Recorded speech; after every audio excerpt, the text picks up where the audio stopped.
And major college basketball news, man. One of the best ones of this era, Bruce Pearl, has officially retired.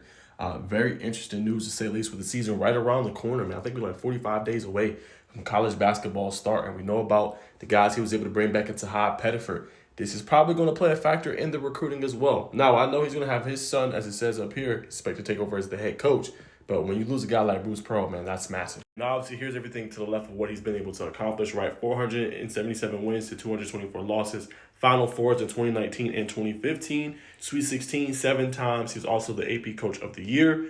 He also was the SC Coach of the Year 4 times and the Horizon Coach of the Year 3 times. So, kind of figured maybe down the line this was coming in the next 3 to 4 years. I ain't gonna lie to y'all, did not expect it this early. And a team that in Auburn this year you was expecting again after a really great year last year in the Final Four. You're expecting them to get right back to it, bringing back Pettiford. They hit the portal pretty hard. Obviously, we know they lost to Denai Broom and several other players, man. But when you bring back into Hot Pettiford, you land top guys and you go into the portal. This is supposed to be the team that takes that next jump, that next step forward.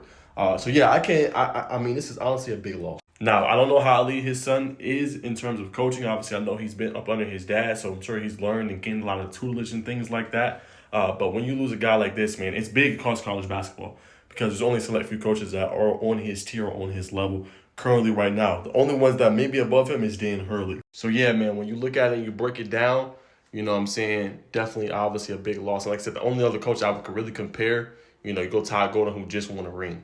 You know what I'm saying? So he didn't get here there necessarily with the Auburn program, but you got to think about the rivalry they renewed, right? You got to think about how Auburn, Alabama, it's always been relevant in football, but the basketball rivalry as well. Now, I know he lost this past year, obviously, against the Crimson Tide, but you can't lie that rivalry was ignited and was so much better in basketball when he was there compared to before he even got there. So, yeah, man, this is massive. How will Auburn continue to, move forward? And like I said, the reason why this is massive, look at On 3. Look at Rivals, obviously. They don't have any guys in the 2026 class yet. Now you don't have that selling piece in the Bruce Pearl. 2025 class was solid. You had Sebastian Williams-Adams. You obviously had Caden Magwood, who should have a big-time impact for you this year. You had Simon Walker, and you had Filip Jovic from Serbia. So you did pretty good in the 2025 class. Number 19th ranked class overall, 4 players.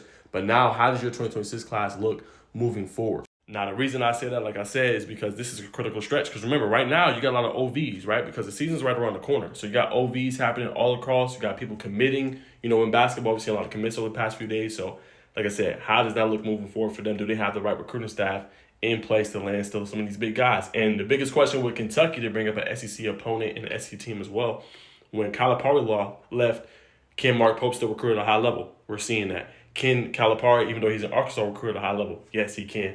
That's the biggest question remaining now for the Auburn Tigers with no Bruce Pearl. Can they still recruit at a high level? We will find that out, man. But a big loss in college basketball and definitely, obviously, a blow to some of the rivalries that we've seen in the sport.